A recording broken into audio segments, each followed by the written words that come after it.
Many years have passed since a fellowship of light battled the shadow creature at the Grey Havens. Now the heroes find themselves in an unknown land where they discover a man in black is wreaking havoc. Undeath follows him wherever he goes, and long-forgotten legends rise again, having been possessed by his evil. Join the players of this Dungeons & Dragons campaign as they attempt to stop the man in black as he collects artifacts both on and off the Lonely Isle. Welcome to Tol Eressëa in Part 2 of the Inglorion Bastards trilogy, Rise of the Mormon. Alright, welcome friends to episode 86 of the Inglorion Bastards campaign. With me tonight I have my friend Josh, who played Raiken. Welcome to the podcast. Hey man, how's it going? There you are, okay. Good. I'm still here. Are you taking a drink of your LaCroix? I actually was. I didn't know you could be ready so quickly. I'm like, oh crap. Oh man. Yeah, thank you for having me back, man. Sure. So you played, and I just talked with Spriggs about this, who played Burren. Yeah. He said, your character has evolved over the course of these two arcs, part 1 and part 2 of the campaign, more than probably any other character. And so I'm happy to chat with you about Raiken tonight and just kind of the changes he's gone through. And so I guess we'll just start right kind of back, maybe 30 episodes ago to where, you dove through the portal. In order to close the portal at the Grey Havens, you dove through with I think you had the signet ring and the shield. And you dove in there, and then little did anyone know, but there was part of the shadow was trapped in there with you for 60 years. The 60 years was kind of like the amount of time when I was figuring out, okay, when do these things happen? When do these great big events happen in the campaign? And I tried to make them coincide with things like the defeat of Sauron and the death of the Elisar, Aragorn. And so 60 years is kind of like the magic time for all of the trips that you used across the straight road. And so this first one was you in the portal and the other characters in a boat, right? Yeah. And so here you are trapped in this portal, and it dumps you out in Avalone after being stuck in there with the shadow creature. So you wanna just refresh everybody's memory about sort of the changes that Raiken went during that time? Yeah, I guess firstly, and this is actually a question for you too. As a master of lore who created this stuff, I always felt personally, and I think that maybe Raiken felt this way too, that he wasn't sure. I guess he came to this conclusion after this point, but I want to make this point before I describe where he was at this point. I don't think he was ever quite sure that what he did was necessary. And I'll tell you why that was important to him. But you maybe can clarify that too. Do you think that what he did was actually necessary? Do you think the sacrifice that he thought he was making was essential, or did he do something he thought was essential in jumping in the portal that maybe wasn't necessarily? Yeah, so I wasn't sure if you were talking about actually doing the ritual, but you're talking about diving through the portal, right? No, yeah, doing the ritual was a mistake. I mean, and as I've talked with other players about, it was kind of written in this prophecy, like the second prophecy of Mandos. It doesn't say Raiken's going to do the ritual, but these events are bringing about the Dagoreth, which is prophesized, even though Tolkien kind of moved away from that concept. He came up with this idea for the Dagoreth, and then, the explicit things that he had written down, he moved away from, though I would argue there are parts of the Ainulindale and the Silmarillion that hint at this final battle, but I digress. No, that's okay. No, I think that's a good point, though. Before we get back on topic here, that's one of the things I love about Tolkien, because it's maybe he moved away from that, right? But it was sort of left there for this deeper lore, right? Yeah. For this, because we watched all these stories happen, we watched the movies, we read the books, and it's the things that did happen, and they were part of their own prophecy, but there might even be this bigger series of events happening, and that's kind of where your campaign comes in, where these sort of nobodies are involved in an equally large secret sequence of events, which is really cool. Anyway, sorry. Yeah.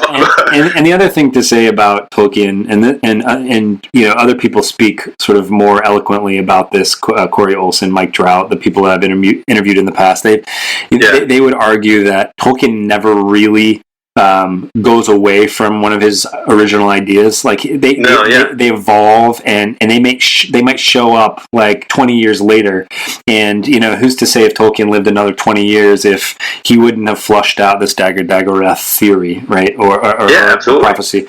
So I just wanted to say that. But to answer your question, so the reason you dived through this portal, if I remember correctly, is because Chief Captain Adamir had Irime by the throat dangling off of this ship, right? And Irime is someone, it was a Noldoran elf who was related to Finwë and actually kind of saved your ass in your origin session. And you had become kind of fond of her, and you guys were all very devastated when he slit her throat, right? But before he did that, the last thing she told you was the ritualist needed to essentially go through the portal, I think is what she said. And something like that. Yeah. And that ritualist was you. You did the ritual. Yeah. And so yeah, so I mean, I was at this point in the campaign.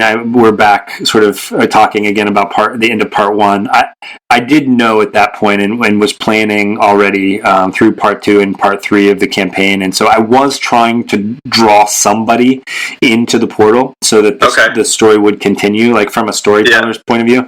And that's why I threw that point in there. And plus, I thought it made sense story-wise for the ritualist. The ritualist opened the portal. The ritualist has to close the portal. So let me bring that. Sorry to interrupt you. Let me bring that back to answering your first question, which is that the reason I bring that up is because both I and I felt like Raiken in the story felt when he arrives here after spending 60 something years in torture, essentially 60 years in torture. I think he felt a little embittered, if that makes any sense. Like he had done a thing and suffered greatly, and this sequence of events progressed despite his suffering, I guess. If that makes any sense. Like he landed in this situation where things had happened and were going to continue to happen despite what he felt like was a pretty terrible situation he had gone through. He felt like that pain and that suffering at that point might have been almost pointless, Yeah, it's certainly one way to look at it. But from the world at this point was broken. We were still at the kind of near the end of the Third Age, and of course, after the Númenóreans pissed off the gods or the god, the world sort of broke, and you had this separation between Aman in Erisea and Middle Earth proper, and so one way to think about this is that yes, you brought the shadow with you. You woke in the shadow. The shadow sort of came with you through the portal, and so it kind of spread to the land of the gods. But at the same time, you also kind of purged it from Middle Earth proper. So that's an interesting way to look at it. I didn't really think about that. Yeah, so you didn't kill it, but as we learn here, and as your characters have learned already in this campaign, this part 2, is that you can't really kill an Ainur. You can't kill a Maiar, and so you're going to have to sort of come up with a way to get the shadow out of Turin, and without trying to kill him and getting everyone else killed. Yeah, no, that's a good point. I hadn't thought of it that way, because I think that and maybe even Raiken hadn't thought of it that way, which is like post-story character development for him. In his old, he's off thinking about why and how and all that stuff. But at that moment, to continue answering your question, I think at that moment he was a little embittered because this thing had come with him. Maybe he didn't have the perspective to realize, because I think the interesting thing to me about Raiken is that he's just all the characters in the story are like this to some extent, but I think Raiken is like the extreme example of this, where he's just a dude, right? Right. He didn't have any business doing any of this stuff, seemingly, and he played a big role in maybe making it happen, and maybe felt a little bit guilty about that, or felt like he was pulled into that, and then also in pulling this thing, yes, away from Middle Earth, but also it still being there, and it hurt him deeply at this point. So when he comes out of this other end, he's he's gone from being just a dude that lived in the mountains and the woods and patrolled with his people to being embroiled in this thing and now deeply hurt by this thing to the point where he's like changed. Like we changed his character class in the downtime between these two sessions. Like changed his character class so that now he's essentially like, I don't remember what was called, but it was essentially like barbarian, right? I mean, he's so was he was still a slayer? He was a slayer, right? He was a Middle Earth character. Okay. Yeah. Because he wasn't Slayer originally, right? He was a warden. He was a warden, which is a class that's designed to protect people, to help the class, to be selfless, and he comes out this other side of this thing as someone who's angry and maybe stronger willed because I think that's reflected in the Slayer, right? The Slayer is just like unstoppable will. Yeah. But he's angry and hurt and turns into this like, I think a character class change was like a great way to reflect, okay, now he's not the person who says a word of confidence to inspire his allies. He's the person who is just going to rush into battle because he's mad. And you played that really, really well. I think you in any given situation, I could count on you to both RP and just act in accordance to what Raiken would do. I mean, and it started from the very beginning of part 2. Like in your origin session, we didn't air this, but in your origin session, you actually like. You were holding your sword as you were beating someone to death with your hands. Yes, I remember that. Yeah, he's mad. I remember like thinking, Raiken's a changed dude. Yeah, I remember that now. Yeah, and granted, these people were trying to kill you. It's not like Raiken was evil. It's just that he was raging. Yeah, but I think that's like to me, I always love that. Like I love Star Wars for the same reason. Like I love that battle of like good and evil, but I always love that line in the middle where there's somebody who doesn't intend to be standing on the fence, but they are, right? And it's like Raiken, I think, was a great example of that, where he was way off to the one side. He was a noble person, but then all these events sort of push him to he's like standing right on the fence between that bad side and that good side. He's never a bad person, but he finds himself doing more and more violent things. He finds himself being more and more angry and embittered about things, and maybe even lost. Like he's still finding himself in this sequence of events and just going like, "What the hell am I doing here?" Instead of being like on a noble quest, now he's just mad. He's here. There's nothing he can do about it. Well, so let's take you up to sort of the next part. And right away, sort of at the very beginning of part 1, after everybody's sort of behind the scenes origin sessions that led us after 4 to 6 months. I forget how long we took it off. Everybody's in prison. And you realize now your friends have come to get you. Now what is he feeling? I think I feel like that's like a shifting point from that darkness, right? This is like, I'm talking about standing on the fence, right? Yeah. I feel like this might be one of the reasons why he never crossed that line, why he continued, it's like hope, right? That's hope that he didn't have over 60-something years, and then landing here and finding that he was alone. Because he was alone for, not very long, but for some period of time before they showed up, right? He was. It was a couple weeks. Yeah, a couple weeks. So he's like in this foreign land alone, and then to find them there, and to find that, I do think, correct me if I'm wrong, but I do think that he would have felt like in that situation, realized that they came there in part to find him. Like that would have been, it maybe, I don't know how he would feel about that, confused, I guess. Yeah. The old Raiken the old Raiken might even have expected people to do that for him. I don't know, because his people would be that honorable. But to find that all these people that were just strangers to him, only, how long was the initial campaign? Like not even a year, and then he goes off and he's 60-something years lost, and then they come to find him. That's pretty awesome. Yeah. It's like a glimmer of hope in that darkness that he felt. So here you are. You guys escape Avalone. You travel through the land of elms. You meet Lindo and Vare at the Cottage of Lost Play, and that you go to the House of 100 Chimneys and Taco Bell and Taco Bell. Taco Bell. Yeah, that was the running joke. Hey, listen, I didn't name these places. There was no Taco Bell when Tolkien named him either. And you know what? I bow down to Mr. Tolkien, so I can't even say anything about it. So absolutely not. So you meet Irme, who has been released from the halls of Mondos, and in order for her to bring a gift to you from the Spear Elves, from the Vanyar Elves. Yeah, this is where Raiken gets his spear, right? Inayor, First Blood. Yeah. Oh man, you know what? As a player, I totally remember the sequence of events, but I had forgotten how cool that was, you know? And now I'm trying to look up my character sheet so I can see what the description was that you gave me.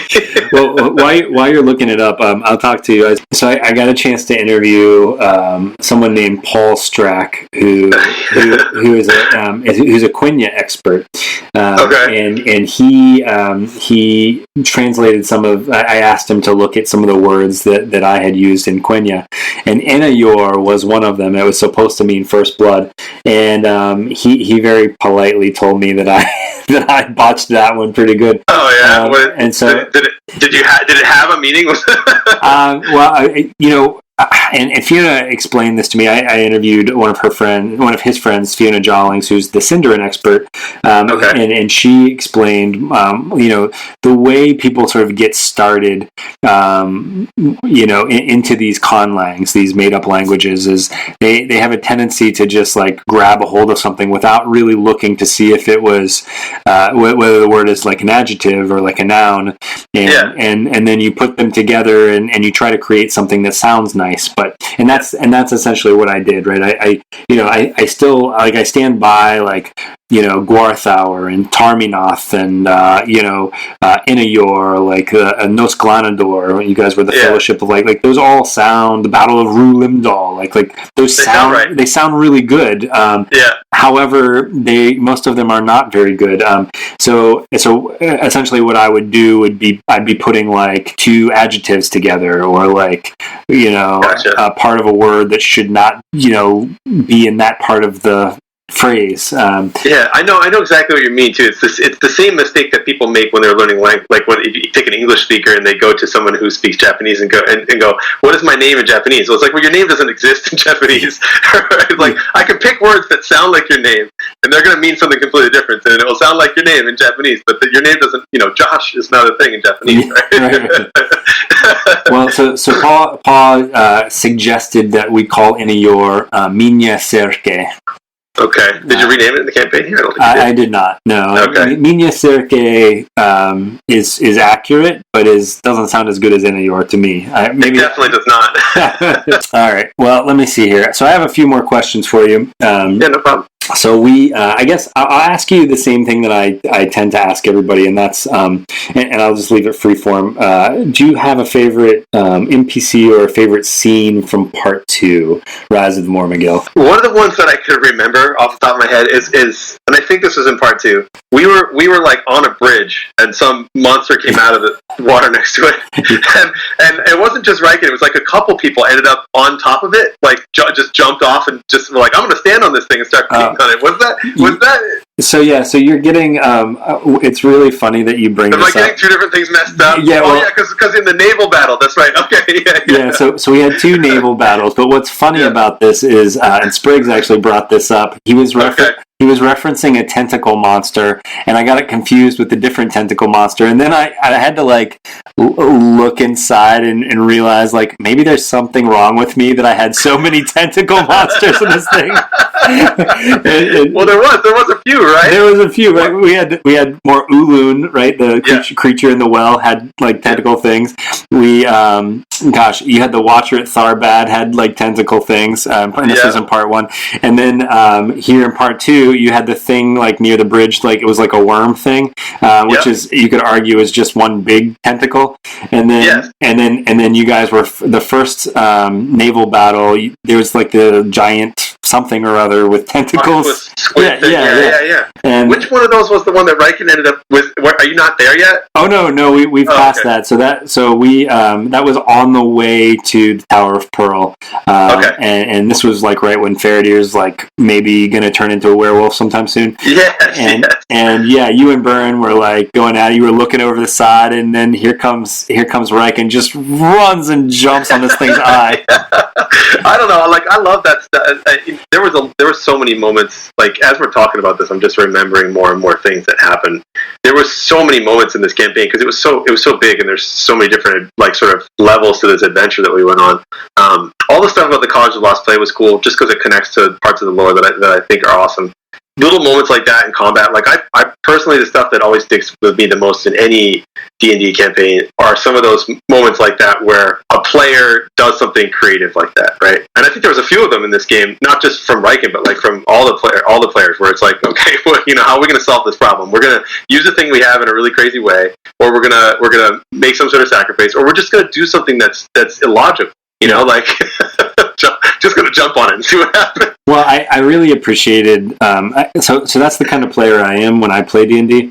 And as a DM, that's one of the things that I was always afraid that I was putting up too many walls, right? Because we had the wall that we had to live with, which was our time constraint, right? We were playing 3 10-week sessions, right? And try to cap those sessions at only just a few hours anyway, or an hour, or whatever it was. And then I kind of had to move you guys to the next thing. So I was always capped and sort of walled by time. I was always walled by like getting you guys to the next part of the story, even though we had those time constraints, right? And so I was always afraid, and in hindsight, I still think like that people didn't feel as comfortable as you felt, obviously, just doing something like that, because those are the things that you remember as a player, right? Yeah, absolutely. And it's hard. I think that I don't want to say that you were walled in a little bit by the lore too, but I think in the end you kind of are. Like the setting is about heroes, right? And so people are kind of thinking in that hero mindset, whereas like traditional D&D, they almost tells you that you should be a crazy person a lot of times, right? I mean, if you pick even a neutral character, people start thinking, okay, what am I going to do that's crazy? But like in this Lord of the Rings setup, everyone is really supposed to be a hero, and they're supposed to be acting heroic. So I think they put this thing in their head sometimes that limits themselves from doing what might be crazy, or what might be dark, or what might be, misconstrued as evil too. You know what I mean? Does that make sense? It does. Yeah. So, which is okay, because I think in the long run, it's totally okay for the universe and for the story and all that kind of stuff to be like that. But I can't help myself. I always want to do something stupid. Well, one of the places that I, as a DM, need to, I think, like I'm always trying to evaluate what I need to do better, and I think is, it's creating an environment where my players feel comfortable doing what you feel comfortable doing, right? And sort of trying to asking to do things that are sort of on the boundaries of the rules, or outside the rules, or outside the norm. Just being creative. I think you said it best. Just being creative. Not like, okay, I'm going to pick this spell in my spell book. It's more of like using the environment, right? And just because as verbose and as effusive with description as any DM could get, you still aren't totally describing the world, and it's up to players to sort of fill in that other stuff with their imagination. I think. Yeah, I think you're right. I mean, I think that players can be a really critical part of storytelling in Dungeons and Dragons. They might even be the most critical part, because it's like you said, it's up to them to ask for the things that the DM didn't describe. Right. Do I see this? Do I see that? Can I do this? Is there anything I can drop on this guy? Is there any way I can trip this guy? Is there any way I can make this guy fall, or, slip off of something? All those things are up to the players to ask, and it's hard to get players to do that. The moral of this story would be that, if your players ask you to do something like that, as a DM, you should feel obligated to say yes. Yeah, as much as you can. Don't let them hurt themselves. I mean, let them hurt themselves. Yeah, but don't let them hurt their enjoyment of the game by doing it. But yeah, saying yes as much as you can is definitely true. Yeah, definitely good direction. So that'll be the name of this episode. Say yes. Raiken says, "Say yes." Yeah. So let me ask you a question. Can I interview you real quick? Yeah, absolutely. What is your favorite moment Oh wow! Maybe in general, or even for Raiken in this section of the campaign. Okay. You can pick a general one if you want, but you can also pick a Raiken one if you feel like it. Well, so I'll give you one in game and one sort of like meta podcast moment. Okay. So I think my favorite episodes are the ones where I can tell the players are having fun. Sure. And I don't know if you were at this one. I think you were. Do you remember the Fords of Eisen episode and the white handprint episode of the Urukai and the Saruman? It was. I don't remember. I don't think so. I think maybe because MJ I think was filling in for you that night. Okay. It is. Arguably, I laughed so hard. Christian, my brother, who played Angelin in the first part of the campaign, was just a really funny guy, and he had some great one-liners. And his character was hilarious too. He's a funny guy, and his character was hilarious. And I just I think Max created a meme about the Urukai and Saruman standing next to them, where the white handprint was, and like no, I do remember that. Yeah. It was hysterical, and so that was probably one of my favorite in-game moments. And I probably should be talking about part 2 because that's what we're talking about. But I think overall, like generally, that was my favorite episode. And I will say that in like terms of podcasting and sort of producing this after the fact, I think one of my favorite things that I didn't even know that I really enjoyed was interviewing people. Really?